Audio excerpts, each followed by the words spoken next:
Hello, everybody. This is Dave Parker, and this is Grant McQuilkin, and we're here on behalf of ICCG as the principal owners of ICCG on the ICCG YouTube channel. And welcome. Well, yeah, here we it's go. Good to be here. So this is the middle of a series we're doing on bringing partners into your business. Yeah. So if you've contemplated, maybe you've hit a rough spot, maybe you want to expand, maybe you just need some financial infusion into your company, and you want to bring on somebody, and you're thinking about bringing on an equity partner or a financial partner, as we're going to call them on this video. We've got a few things you might want to think about.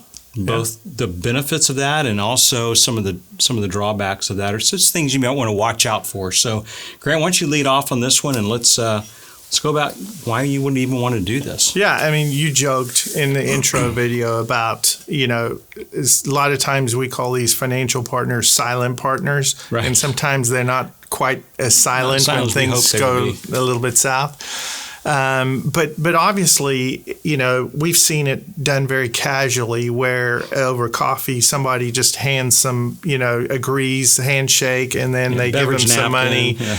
And it really is difficult, right? Because typically the expectation of the financial buyer is one thing, and then the operating partner wants to grow the business and to make sure that he has the capital to accomplish what he wants or she wants. And so the financial buyer a lot of times will go in and take a piece of the action. In other words, instead of interest on a loan, he's just going to take a piece of the earnings. And why that's great for the owner is that if he doesn't make any money, then he doesn't owe the guy any money. Right. But a bank, if they lent you the money, then you got to pay it regardless. It's a loan. Right? Exactly. They call it a loan for a reason. But the equity that you give it can be very expensive in the long run. Right? So we've seen it where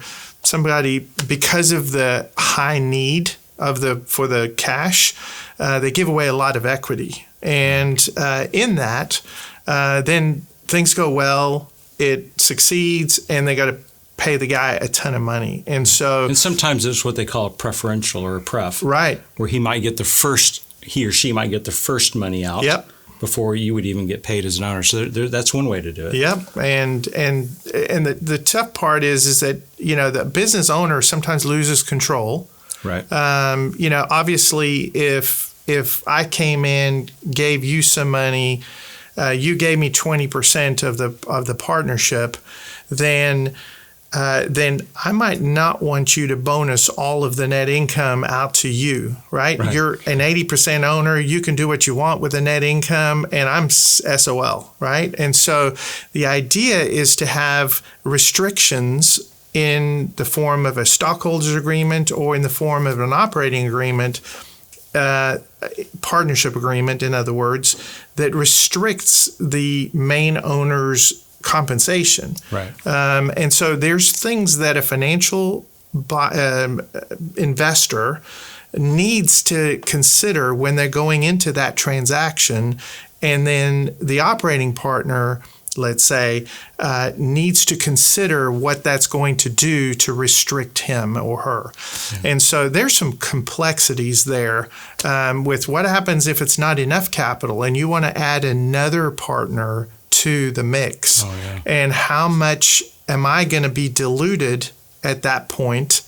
My interest may start at 20, but now I'm getting diluted down to maybe 10% or something like that. And what does that look like? Yeah.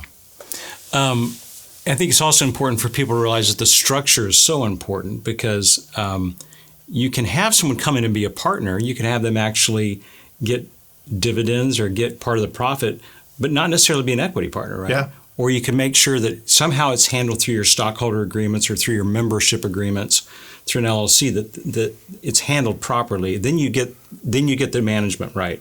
Right. And you can get the control right. And that's really important for you who are business owners to make sure you document it, and structure it right. And protect the financial partner. Exactly. If the financial partner has deep pockets, you don't want an entity that can get into trouble legally and then they attach all the assets, right? We've talked about a financial partner coming in with less than 20% ownership, then he doesn't have to be a guarantor on the debt of the company. And so there's so many things that you can dive into with regards to that, but the right fit is what you're after, not just the acquisition of capital. Right. Good point.